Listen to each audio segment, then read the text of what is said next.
அஸ்ஸலாமு அலைக்கும். Hi friends, back to routine வந்தாச்சு. என்னடா சம்மந்தமே எல்லாம் பேக் டு ரொட்டீன் சொல்கிறான்னு பார்க்குறீங்களா?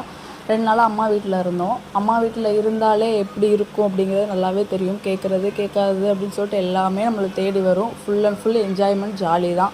இப்போ வந்து ஹஸ்பண்ட் வீட்டுக்கு வந்தாச்சு. அஸ் யூஷுவல் அவங்க எல்லோரும் ஜாலியாக இருப்பாங்க, நம்ம வந்து கிச்சனில் இருப்போம். அதுதான் வித்தியாசம், வேறு எதுவுமே கிடையாது.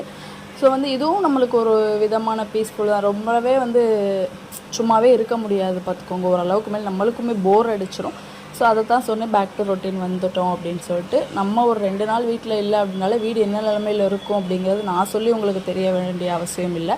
அந்த அளவுக்கு தான் வீடு இருந்துச்சு. எல்லாத்தையும் ஃபுல்லாக க்ளீன் பண்ணி விட்டுட்டு அதை முடிக்கவே கரெக்டாக இருந்துச்சு நேரம். இன்றைக்கி லன்ச் பார்த்திங்கன்னா ரொம்ப சிம்பிள் தான். நிறையா பூண்டு, சின்ன வெங்காயம் போட்டு புளிக்குழம்பு வச்சுட்டு சைடிஷ் பார்த்திங்கன்னா வெங்காயம் போட்டு எக் ஆம்லேட் பண்ணிக்கிட்டாச்சு.